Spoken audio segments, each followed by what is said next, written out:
गया, मेरा जग से बंधन तोड़ दिया। ऐसी करी गुरुदेव दया, मेरा जग से बंधन। ऐसी करी गुरुदेव दया, मेरा जग से बंधन तोड़ दिया। ऐसी करी गुरुदेव, मेरा जग से बंधन तोड़ दिया। मेरा जग से बंधन तोड़ दिया। मेरा जग से बंधन तोड़ दिया। मेरा जग से बंधन तोड़ दिया। मेरा राम से नाता जोड़ दिया। मेरा राम से नाता जोड़ दिया। मेरा राम से नाता जोड़ दिया। मेरा राम से नाता जोड़ दिया। मेरा जग से बंधन तोड़ दिया। मेरा जग से बंधन तोड़ दिया। मेरा जग से बंधन तोड़ दिया। मेरा जग से बंधन तोड़ दिया। मेरा राम से नाता जोड़ दिया। मेरा राम से नाता जोड़ दिया। मेरा राम से नाता जोड़ दिया। मेरा राम से नाता जोड़ दिया। मेरा राम से नाता जोड़ दिया। मेरा राम से नाता जोड़ दिया। मेरा जग से बंधन तोड़ दिया। मेरा जग से बंधन तोड़ दिया। मेरा जग से बंधन तोड़ दिया। मेरा जग से बंधन तोड़ दिया। ऐसी करी गुरुदेव दया, मेरा जग से बंधन तोड़ दिया। ऐसी करी गुरुदेव दया, मेरा जग से बंधन तोड़ दिया। ऐसी करी गुरुदेव दया, मेरा राम से नाता जोड़ दिया। ऐसी करी गुरुदेव दया, मेरा राम से नाता जोड़ दिया। मेरा राम से नाता जोड़ दिया। मेरा राम से नाता जोड़ दिया। मेरा राम से नाता जोड़ दिया।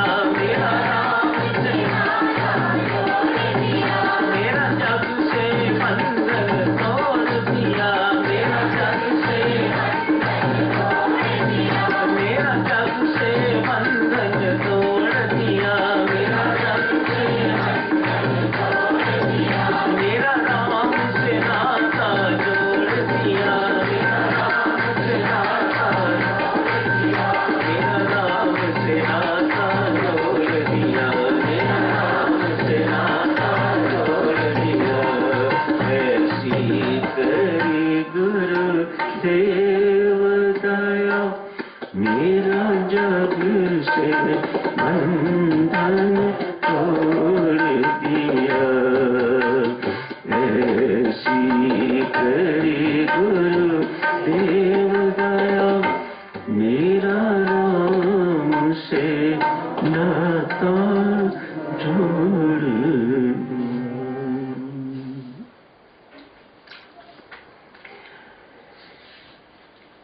भक्त चरणदास से किसी ने पूछा, इतने वर्ष तक आपने गुरु सेवा की है, अंत तक क्या प्राप्त हुआ तुम्हें?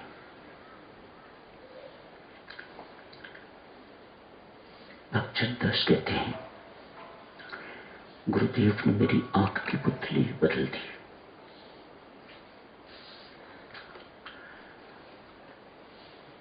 विराट स्वरूप की जो चर्चा चल रही है सदक्षण,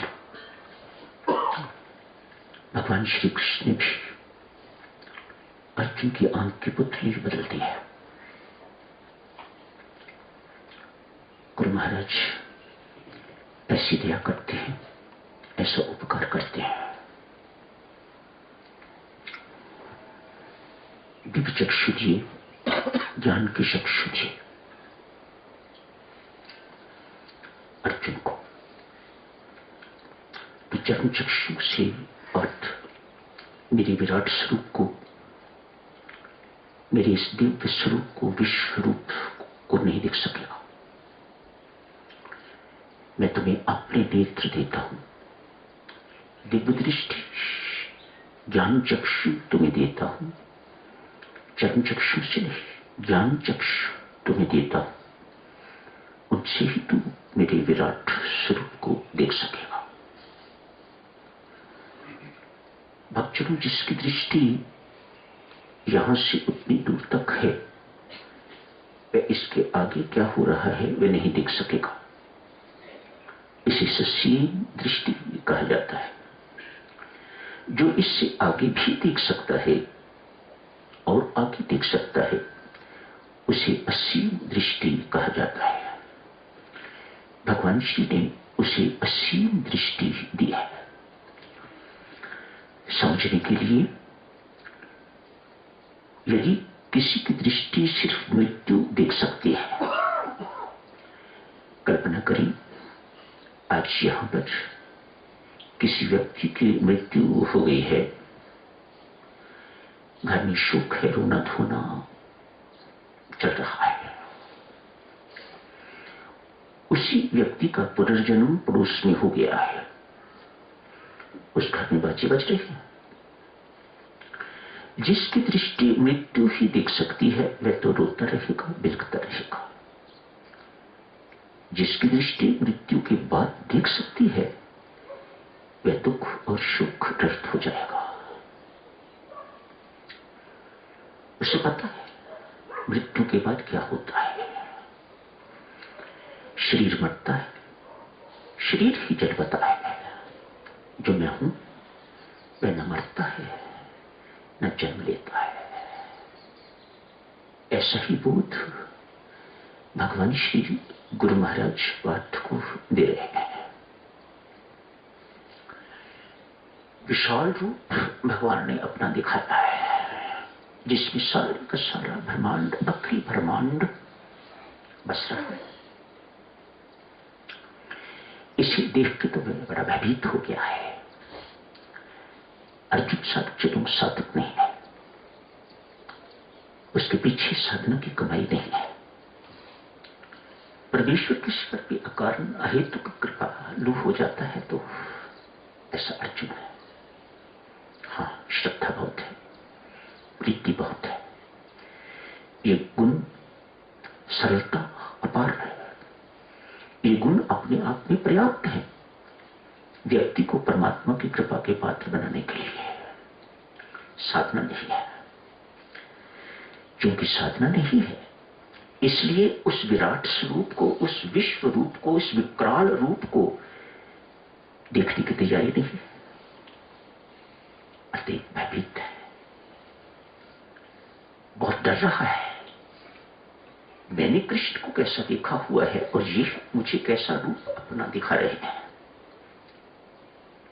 जो विचित्र बात वह देखता है वह ये, भीष्म पितामह, द्रोणाचार्य, कृपाचार्य, कर्ण इत्यादि सब के सब उस विराट स्वरूप में मरे पड़े हैं।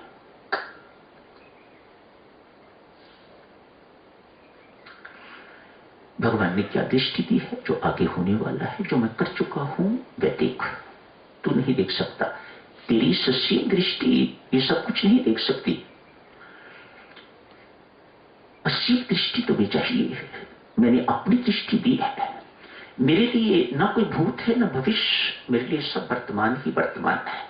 मुझे भविष्य का भी पता है, भूत का भी पता है, जो हर एक को पता नहीं। इस वक्त अर्जुन को भगवान श्री ने ऐसी दृष्टि दे दी है। सब मरे पड़े, अर्जुन बहुत प्रसन्न है। मेरी यही तो समस्या थी, मुझे इनको मारने में ही बड़ा भय लग रहा था, बड़ा भारी संकोच था। भगवान ने ये मुझे अपना विराट स्वरूप दिखा के तो मेरा संकोच सारे का सारा खत्म कर दिया है। भगवान ने इस बात को समझ गए, अतएव अपनी दी हुई दृष्टि वापस ली। ये बहुत महत्वपूर्ण है। यदि अर्जुन के पास वही दृष्टि रहती है तो अर्जुन न धनुष उठाएगा न युद्ध करेगा। भगवान वे नहीं चाहते। भगवान ने विराट स्वरूप इसलिए नहीं दिखाया कि उसका साधन खत्म हो जाए, इसलिए दिखाया है कि उसका कर्तापन का अभिमान खत्म हो जाए। मारना तो उसी को है, स्टेज पर एक्टिंग उसी को करनी है, लेकिन मारने के बाद उसके मन में अब ये अभिमान नहीं आएगा कर्तापन का कि मैं इन्हें मारने वाला हूं। क्यों? वह देख चुका है कि ये भगवान ने अपने विधान के अनुसार पहले ही मार रखे हुए हैं, मैंने सिर्फ खड़े होके तो तीर चलाना है, बस बाकी का काम भगवान ने कर रखा हुआ है। कर्तापन का अभिमान है। पार्थ, ये तुम्हें जो विराट स्वरूप, ये ज्ञान जो तुम्हें मैंने दिया है, दर्शाया है, वह इसलिए नहीं कि तू युद्ध न करे, नहीं, साधन मिटाने के लिए नहीं, लेकिन तेरे कर्तापन का अभिमान मिटाने के लिए ये सब नाटक मैंने आपको दिखाया है। हर एक के लिए साक्षियों ये बहुत जरूरी है। हर एक के गुरु भगवान श्री कृष्ण जैसे तुम्हें, उन्हें जगत गुरु कहा जाता है, लेकिन जो जगत गुरु ने समझाया, जो दर्शाया, उस ज्ञान को सामान्य गुरु, संत महात्मा श्रोताओं को, अनुयायियों को, संगत को ये बार बार समझाते रहते हैं। तो एक ढंग से ये संत गुरु भी भक्तजनों को वही ज्ञान चक्षु देते हैं, ताकि कर्तापन का अभिमान खत्म हो जाए। बहुत खतरनाक चीज है साधकजनों ये कर्तापन का अभिमान। बेटा, डूअरशिप, कर्तापन का अभिमान अर्थात डूअरशिप, मैं करने वाला हूं। ये कर्तापन, कर्तृत्व कैसे अभिव्यक्त करता है अपने आप को? दो शब्द याद रखिए, मैं और मेरा। इन दो शब्दों के माध्यम से ये डूअरशिप अभिव्यक्त करती है। ये कर्तृत्व अभिव्यक्त करता है, अपने आप को अभिव्यक्त करता है, व्यक्त करता है, मैनिफेस्ट करता है इन दो शब्दों के माध्यम से। आप सबको पता ही है, रामायण जी में जो करके दिखाया है वही गीता जी में लिखा गया है, या यूं कहिएगा जो गीता जी में लिखा गया है वह रामायण जी में करके दिखाया है। आज एक उदाहरण साधक शुरू करते हैं प्रभु राम की। उनमें कर्तापन, कर्तृत्व बिल्कुल नहीं है। कल हनुमान जी की बात करेंगे, उनमें भी कर्तृत्व बिल्कुल नहीं है, ये शून्य है। भगवान राम ने राजा जनक के दरबार में शिव धनुष को तोड़ा है, सबको पता है। बहुत देर तक तो तमाशा देखते रहे, उठे नहीं।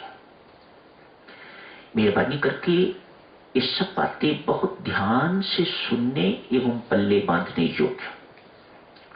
क्यों नहीं उठे वह जाते, लेकिन इसके पीछे जो बात हमें दिखाई देती है वह ये, कब उठे? जब महर्षि विश्वामित्र ने कहा, उठो राम, धनुष का भंग करो, राजा जनक का दुख दूर करो। प्रणाम किया, उठे। मानो कर्तापन अपने ऊपर नहीं लिया, इसमें कर्तृत्व किसका है? गुरु महाराज का। गुरु महाराज की आज्ञा बन गई, कर्तृत्व कर्ता बन गई।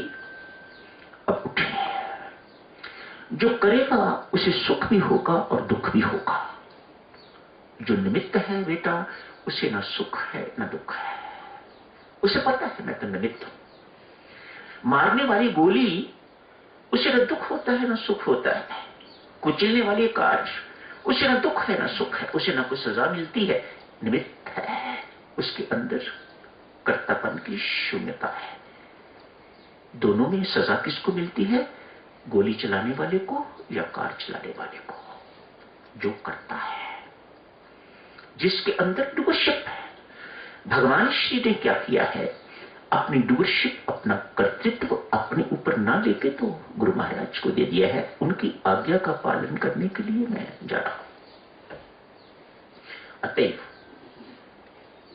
नहीं टूटा तो कोई किसी प्रकार का दुख नहीं, टूट गया तो कोई हर्ष नहीं। जैसे आए थे वैसे ही लौट गए हैं। महर्षि विश्वामित्र के पास जाके उनके चरणों में प्रणाम किया। जो आपने आज्ञा दी थी गुरुदेव, मैं करके आ गया। बस, नो डूअरशिप एट ऑल। धनुष टूटा, किसने प्रश्न कर दिया? और उसने ही टूटा। तूने ये धनुष कैसे तोड़ लिया? तोड़ा है तो फिर अभिमान होगा। आप सत्य कहते हैं, प्रभु राम कहते हैं, आप सत्य कहते हैं। यदि मैंने तोड़ा हुआ होता तो मुझे जरूर अभिमान होता। मैंने तो गुरु महाराज की आज्ञा का पालन किया है। किसी ने आगे जाके कहा, आपकी पहली यात्रा में 2 महिलाएं आपके जीवन में आई, एक ताड़का, एक अहिल्या। एक को आपने मार दिया, दूसरी को आपने ताड़ दिया। भगवान श्री तत्काल कहते हैं, भाई ना मैंने किसी को मारा है, ना मैंने किसी को ताड़ा है। गुरु महाराज की आज्ञा थी, उस आज्ञा का पालन किया है। No doership. अपने ऊपर कर्तव्य का बोझ नहीं लिया, अपने ऊपर कर्तव्य की थकान नहीं दी। दिन भर साधक जनों थकते हो ना, तब जब आपको ये लगता है कि मैंने ये कर दिया, मैंने वो कर दिया, इत्यादि इत्यादि। किसी एक दिन ऐसा सोच के देखो कि मैंने कुछ नहीं किया। जो कुछ करने कराने वाला है वह परमात्मा है। शाम को आपको अपनी थकान दूर करने के लिए चाय या कॉफी नहीं पीनी पड़ेगी। थकान किसकी है? कर्तव्य की, डूअरशिप की थकान है। डूअरशिप ही बंधन है। ऐसी करी गुरुदेव दया, मेरा जग से बंधन तोड़ दिया। ये डूअरशिप जो है वह बंधन का कारण है इस जग के साथ। वह गुरु ज्ञान, दिव्य चक्षु, गुरु कृपा कहिए, गुरु आशीर्वाद कहिए, जो मर्जी कहिएगा, वह गुरु कृपा से बंधन टूट जाता है। क्यों? गुरु की हमेशा यही कोशिश होती है कि इनके अंदर डूअरशिप जो है वह खत्म हो, इनके अंदर कर्तापन का अभिमान खत्म हो। परशुराम आए हैं, टूटा हुआ धनुष दिखा है, किसने तोड़ा है? तिरस कैसे टूट गया? हाथ जोड़ के प्रभु राम कहते हैं, आप रुष्ट ना हो। दिखाई तो ऐसा ही देता है मुझसे टूटा है, मैं गुनाहगार हूं। आप जो मुझे सजा देना चाहिए दीजिएगा। बड़ी प्यारी मीठी बातें प्रभु करते हैं। एक बात कही, कहा हर की एक आयु होती है। मैंने कुछ नहीं किया, आप सच मानिएगा। परशुराम को कह रहे हैं मैंने कुछ नहीं किया। इस धनुष की आयु खत्म हो गई थी, टूट, मैंने कुछ नहीं किया। और उसे क्यों नहीं टूटा? भगवान राम कहते हैं, परशुराम जी और उस वक्त आए जिस वक्त अभी इनकी आयु बाकी रहती थी। मैं उस वक्त आया जिस वक्त इनकी आयु पूरी हो चुकी हुई थी। बस हाथ लगाते ही धनुष टूट गया। भक्तजनों, एक धनुष राजा जनक के पास सात्विक अभिमान का प्रतीक। शिव धनुष जो राजा जनक के पास है, राजा जनक ज्ञानी भक्त है, ज्ञानी भी हैं, भक्त भी हैं। ज्ञानी भक्त हैं, वह अपने पास सात्विक अभिमान भी नहीं रखना चाहते। इसे भी तोड़वाने के लिए वह तत्पर है। जो इसको तोड़ेगा वह सीता को वरेगा। मैं इसे अपने पास नहीं रखना चाहता। एक धनुष राजा कंस के पास भी है, वह संसारी है। राजा जनक देह रहित विदेह वह अपने आप को देह नहीं मानने वाले। ये कंस संसारी है, ये नहीं चाहता कि उसके पास जो धनुष है वह टूटे। हम भी तो साधक जन नहीं चाहते कि हमारे अभिमान को किसी भी प्रकार की ठेस लगे। ये हमसे सहन नहीं होता। आप घर की सास हो, वृद्ध हो, किसी ने हिम्मत कर दी, आपकी आज्ञा का पालन नहीं किया तो क्या हुआ है? आपके अभिमान को लग गई ठेस और अब भड़क उठेंगे। संसारी नहीं चाहता कि उसका अभिमान टूटे। भक्त इस अभिमान को लेश मात्र भी अपने पास नहीं रखना चाहता। वह जानता है यदि किसी भी मात्रा में ये मेरे अंदर रहा तो मुझे परमात्मा के दरबार में प्रवेश नहीं मिलेगा। बहुत अच्छी तरह से भक्त इस बात को जानता है, अतएव लेश मात्र भी वह अपने अंदर नहीं रहने देता। अभिमान मरेगा कब साधक जनों? गुरु महाराज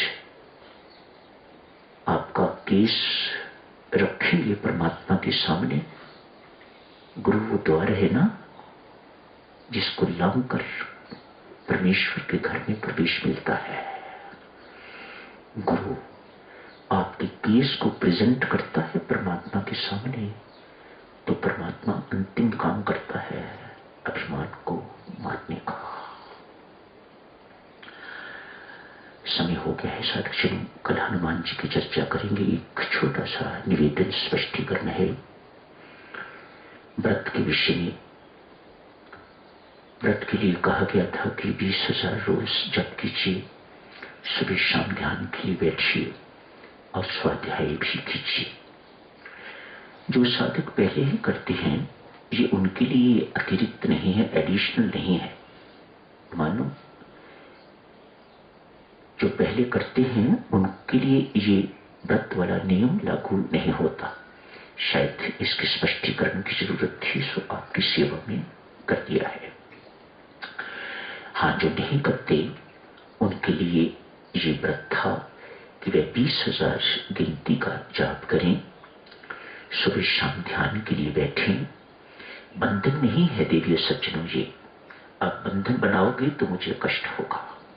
ये बंधन नहीं है, दंड नहीं है, ये तो प्रेम से होना चाहिए।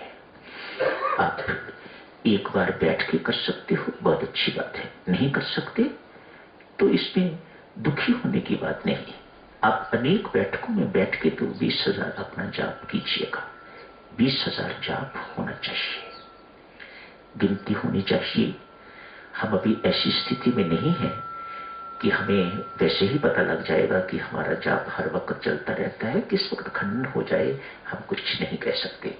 अतएव माला से गिनती जरूर करनी, उससे आपको लाभ मिलेगा और संतोष भी मिलेगा कि हमारा जाप पूरा हो गया है। यदि आप उपासक का आंतरिक जीवन पढ़ते हो तो फिर आपको स्थित प्रज्ञ के लक्षण, गीता जी इत्यादि भक्ति प्रकाश पढ़ने की जरूरत नहीं। बात तो सिर्फ इतनी है देवियों, श्री राम शरणम की और गीता जी की आपस में बहुत गहरा संबंध है। राम राम किस लिए जपते हो? ताकि हमारा जीवन गीता जी के अनुसार हो सके। बहुत गहरा संबंध श्री राम शरणम से और गीता जी से। इसीलिए जो उपासक का आंतरिक जीवन पढ़ते हैं उसमें सब कुछ लिखा हुआ है, पर्याप्त है। उनको स्थित प्रज्ञ के लक्षण का नियम बनाने की जरूरत नहीं है, या भक्ति प्रकाश से कुछ और स्वाध्याय करने का नियम बनाने की आवश्यकता नहीं है। ध्यान के लिए भी साधक जनों आप जी को निवेदन किया जाता है कि सुबह 4 बजे उठिएगा। हर एक की अपनी अपनी कठिनाइयां हैं। मत सोचिएगा कि मैं उन कठिनाइयों से परिचित नहीं हूं। पति ही रात को 11 बजे आए हैं, काम हो गया। आप 11:30 बजे 12 बजे सोएंगे, कैसे कोई उठेगा 4 बजे जिसको दिन भर काम करना है? इसे विवशता नहीं बनाना, इसे शुष्क नियम नहीं बनाना। 4 बजे नहीं उठ सकते आप, कोई बात नहीं। 5 बजे से 5:30 बजे तक ध्यान के लिए तो बैठना ही है ना आपको। आप 4:30 बजे उठो, कोई बात नहीं, पर ध्यान के लिए जरूर बैठो। शाम को भी साधक व्यापारी है, कर्मचारी है, उनसे 6:30 से 7 का नियम निभाना, ऐसी अपेक्षा रखनी गलत बात है।